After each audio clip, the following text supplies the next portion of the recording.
नमस्कार ओडिशा मु मनोज योग शिक्षक रोग पाई योग कार्यक्रम को स्वागत करुछि।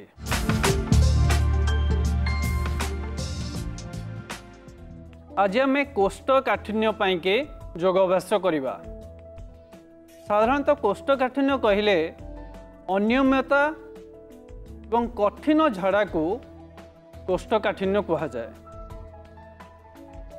वर्तमान आम किसी योगाभ्यास करवा। मो सहित अच्छी रोजालिन। प्रथम अभ्यास उष्ट्रासन कैमेल पोज। दुई गोड़ को सामने लंबाई दबा, डाहाण गोड़ को भांगी दबा, तापर बाम गोड़ को वज्रासन रे बसिबा, मेरुदंड सीधा रखिबा। एबे दुई आंठू उपरे छिड़ा हो जावा, पाद फ्लैट रखिबा। श्वास नहीं दुई हाथ ऊपर को उठाइबा। बाम हाथ बाम गोइठी को स्पर्श करिवो, डाहाण हाथ डाहाण गोइठी को स्पर्श करिवो। बेक को झुलाई दबा, पेट आगु को रखिबा। एही स्थिति रे 8 गणित पर्यंत रहिबा। उष्ट्रासन ओट भंगी, शरीर अवस्था सते जेपरि एक ओट। ए स्थिति रे 8 गणित पर्यंत रही पुणी वज्रासन को फेरिबा। श्वास नबा, दुई हाथ ऊपर को उठाइबा। श्वास छाड़ी धीरे धीरे आग को झुंकी जिबा। पापुली चटाण रे लागिबो, कहूणी चटाण रे लागिबो, मुंड चटाण रे लागी रहिबो। श्वास प्रश्वास साधारण रखिबा। एठी हला सशंका आसन बा रैबिट पोज। ए स्थिति रे 6 रु 8 गणित पर्यंत रहिबा। धीरे धीरे श्वास नहीं दुई हाथ ऊपर को उठाइबा। श्वास छाड़ी हाथ तल को। आउ थरे आउ गोटे चक्र अभ्यास करिबा। उष्ट्रासन एवं सशंकासन।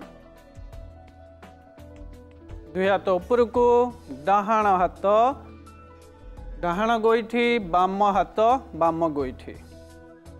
ए उष्ट्रासन द्वारा स्पाइनल मसल्स एवं स्पाइन मेरुदंड एवं मेरुदंड जनित मांसपेशी गुड़िक नमनीय हुए।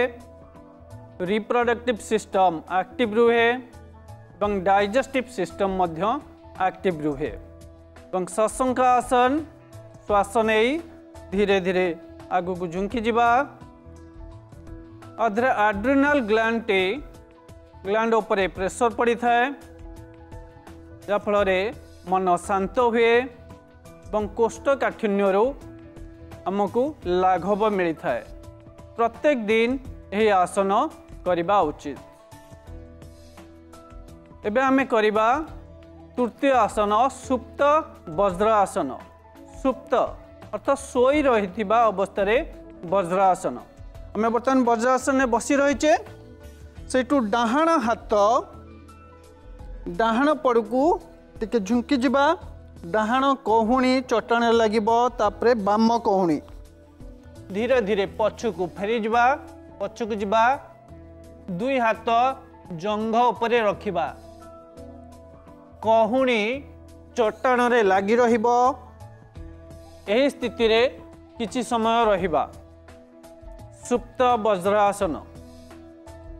एही आसनटी द्वारा मध्य डाइजेस्टिव सिस्टम एवं रिप्रोडक्टिव सिस्टम एक्टिव रही थाए। खाद्य हजम होगा पाई साहाय्य करि थाए एवं पाचन तंत्र गुड़िक अधिक रु अधिक एक्टिव रही थाए। पुणी हाथर साहाय्य नहीं धीरे धीरे ऊपर को उठी आसिबा। वज्रासन रे बसिबा। साधारण श्वास प्रश्वास रखिबा। पुणी आउ थे चेष्टा करिबा। ए अभ्यास को आउ गोटे चक्र करिबा।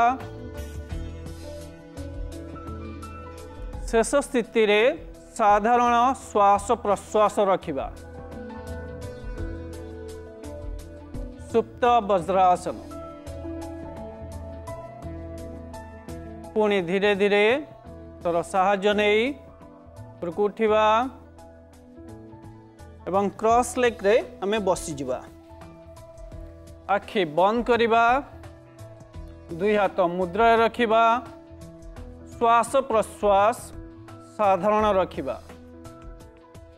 प्रत्येक दिन आमे सूर्य नमस्कार सहित यही सब आसन करिबा अभ्यास करिबा उचित ता सहित कोष्ठकाठिन्यर मुख्यतः आमे पानी पीवा सफिशिएंट दरकार जोटा कि जल ही जीवन एवं कोष्ठकाठिन्यर मुख्य कारण होची पानी अपन सकाळ उठिबे 2 ग्लास उषुम पानी पियंतु खाद्य खाई सारला परे मिनिमम हाफ एन आवर परे पुणी गोटे ग्लास यही भली दिनक भितर 8 रु 10 ग्लास पानी पियंतु जहा फल कोष्ठकाठिन्य आपन को निश्चिंत रूपे लाघव मिलिबो।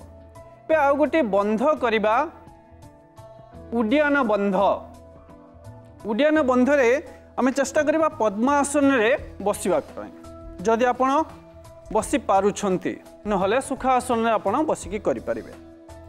दुई हाथ आंठु ऊपर रखिबा आंठु को टिके प्रेस करिबा दाबिबा लंबा श्वास नबा श्वास छाड़ी दबा एवं पेट को लॉक करिबा किछि समय होल्ड करिबा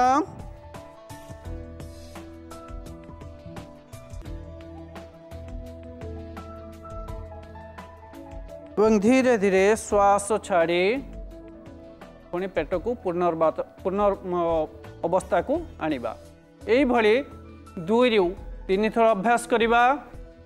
उड्डयन उड्डयन बंधरे कौन हुए उड्डयन शब्द कहले साधारणतः उड़ीबा एठी कौन उड़ीची हमर पेट बा नाभि चक्र जोटा कि अग्निक्षेत्र एठी केवल जलिबा बा पाचन होउची तो यही क्षेत्रटी अग्नि क्षेत्रटी को आम केते एक्टिव रखिबा विभिन्न आसन द्वारा आमर खाद्यपेयर नियंत्रण द्वारा जहाँफल आम अग्नि क्षेत्रटा को नियंत्रण रखिपारिबा बा पाचन तंत्र को एक्टिव रखिपारिबा। ताहले ए उड्डयन क्षेत्र रे कौन होची अग्नि तत्व को धीरे धीरे जोटा कि यौन शक्ति को आध्यात्मिक शक्ति रे धीरे धीरे रूपांतरित करिथाए जहाँफल आमर अग्नि क्षेत्र सुरक्षित रही थाए। बंध बंध मीन्स लक गोटे जिनस को चाबी पकेबा जमती लकरे आम टंका पैसा रखुचे ठीक आमर ठीक ये अग्नि क्षेत्र को किसी समय लक कले से क्षेत्रटी एक्टिव होता है।